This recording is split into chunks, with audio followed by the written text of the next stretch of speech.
a crystal ball. Welcome back to my channel. It is Thursday afternoon, and we are going to do a 2-in-1 stream on 2 separate topics, but short stories on each, because both of these are ones of my guiltiest pleasures and also your guiltiest pleasures. So let's get started. All right, so 90 Day Fiance, Paul and Karine. This has been a wild few weeks.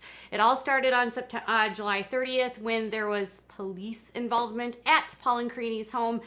Subsequently, there was orders of protections filed, one by Paul and one by Karine. Yikes. Did you know Paul filed one and he claimed that she put glass in his food, like she smashed up glass and put it in his food? Yeah. And then she actually was ordered to stay away from him. Well, I don't know if that one actually went through, but Karine ended up getting a 3-year one, and it's permanent or 3 years permanent against him.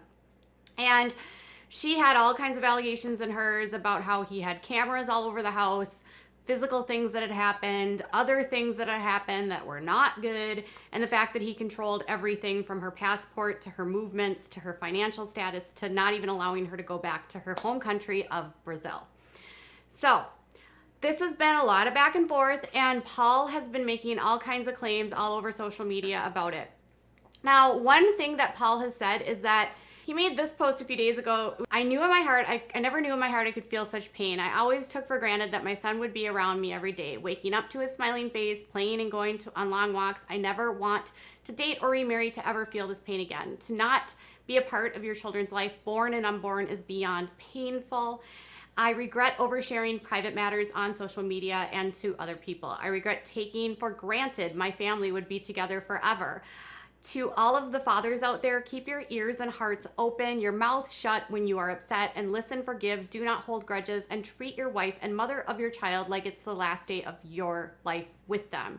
The world is unknown and unpredictable, but most of all, keep your marital problems private. This is pain no one should have to endure, not knowing if my children are okay, or if and when I might see them again. I forgive all those in my life who have ever made false accusations against me. No matter who you are, I have no anger, no hate, no ill will. So he's gonna stick to this claim that Karine is making false allegations against him related to every single thing that she put in that order of protection.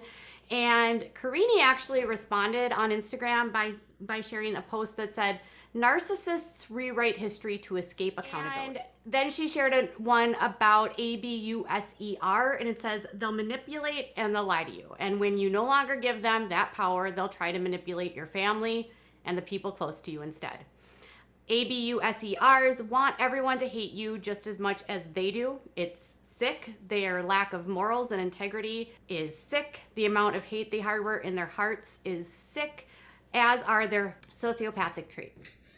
So she has pretty much made it clear that he is rewriting history, that he is usually using social media as a tool to demonize her and make her appear like she's the one that's in the wrong here. And I think most people with rational brains can see that he has really taken things so far that can you really blame her that she's left? I mean, can you blame her given the fact that he put out all this stuff out on social media and she did not ask for that? And she doesn't even really speak English, and he has made and painted her in a way that makes all the viewers think that she's the one that's at fault, not him. It's always his fault. I mean, even in his statement, he said he is forgiving her for these accusations against him, as though he has no accountability for his actions or what he did. And then after he made that statement, he took it one step further and he said that he's going to be deleting his social media. And now he is blaming all of his actions on an addiction to social media. So he says, "I will be deactivating all my social media accounts soon. My social media addiction has caused me nothing but pain. It is time to put their phones and it's time for people to put their phones and social media down and focus on your loved ones. Do not allow social media to destroy your relationships and family." So now Paul thinks that everyone else, including him, is addicted to social media. So I don't think that Paul has the ability to actually make a statement about himself without directing it or sort of mitigating or distancing himself from what he's doing. Like now it's like, well, now I'm addicted to social media. And so now that's why my marriage was like falling apart. Well, it's not necessarily your addiction to social media. It's probably the actions that you were doing while you were on social media, not to mention what you were doing when you weren't on social media and how that, made Karine feel and, really being controlling with her. And like, it's pretty clear by your social media actions that you have some problems being like, you want to be in control. You want to be the one that has the upper hand. You seeking out girls that are much younger than you and more naive for a reason. So in this time, not only is he addicted to social media, but so are all of you. And that's your fault. And so you need to do what he's doing because he's addicted. He's so weird. Okay. So Paul is blaming social media now for his bad behavior, and he still says that Karine's false. Karine says he's a narcissist, and he's repainting history. Good? Good. All right, now on to Amber Portwood. That's right. Miss Portwood's in legal trouble again. Didn't see this one coming, did you? This one's weird though, you guys. In Marion County, Indiana, she is actually being sued. What? Why is she being sued, Katie? Good question. She's actually being sued for $620. What? I thought big baller Amber was so rich. Remember all those live streams she did where she was all like, I make so much money? Yeah, she really has said that. She is being sued in Marion County District Court for failure to pay for her association fees. Like, I'm not even lying. According to the complaint, which was filed in Marion District Court, Geist Harbor's Property Owners Association, so the homeowners association that she lives in, yeah, that house on Anchorage Drive that she has with Andrew, the one that she and Andrew got into that humongous fight with, and the one that Andrew's actually living in right now, she actually is allowing Andrew and James to live in there, and that was part of their custody mediation, was that James would stay there because it's a home for him. So technically, she is allowing him to live there, and she is supposed to be paying for the bills at the house because he has custody. And she apparently missed out on paying for the property homeowners, like the assessments and the annual fees that the homeowners association takes to, make the place cute and doing all the little guard, if there's a park or if they have a pool or if they have, paths, all of the cute little signs that they have. She was billed in March an assessment fee of $475. And to note, she actually paid last year's payment of $475 in February of 2019. This one was due in March of 2020, and she was charged a late fee on March 15th and then a collection fee of $85. So not only did she get a late fee, but then she didn't respond to any of the requests for payment, and she owes a total of $620. Now, my question here is that, was she getting her mail forwarded from that address? And if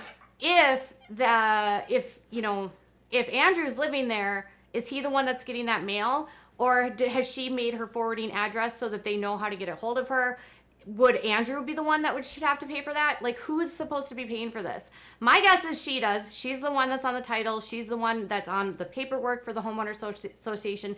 So ultimately, the responsibility falls on Amber to make sure that all of these things are paid. Now, there's been some questions about what Andrew's doing, and I can't even tell you. Like, the last I heard, he was trying to find work and still in Indiana. Their custody mediation has them still status quo. She is supposed to be seeing James 2 to 3 times a week. She has not had any overnight visits, and she is supposed to have a status update on her probation in October. So she has another scheduled court appearance on October 29th, 2020. So they're going to go over that. And, a couple weeks ago, she got a parking ticket. Or a moving violation. So I'm not sure what's going on here. Like, I don't know why she's getting sued. Like, $620 is not that much. I mean, she is the same person that owes, like, the IRS, like, hundreds of thousands of dollars. So is she just, like, not good at paying her debt? Did she not get this? This is not a big check. I mean, $475. When you're a big baller like Amber, you should be able to pay that, right? So a summons was sent to her, and she is supposed to be, there was an appearance in court by the property company. The respondent was actually there, and they have filed everything, and they sent the summons to her, and so they are moving forward. They're asking for $620 plus attorney's fees. Amber, seriously, how hard is it to make payments? All right, you guys, so tell me what your thoughts are. Why is Amber getting sued? And is it Amber's responsibility or is it Andrew's responsibility? And why aren't they making a payment for $475? Are things that dire? Are they broke? Tell me what your thoughts are in the comments below. Bye, guys.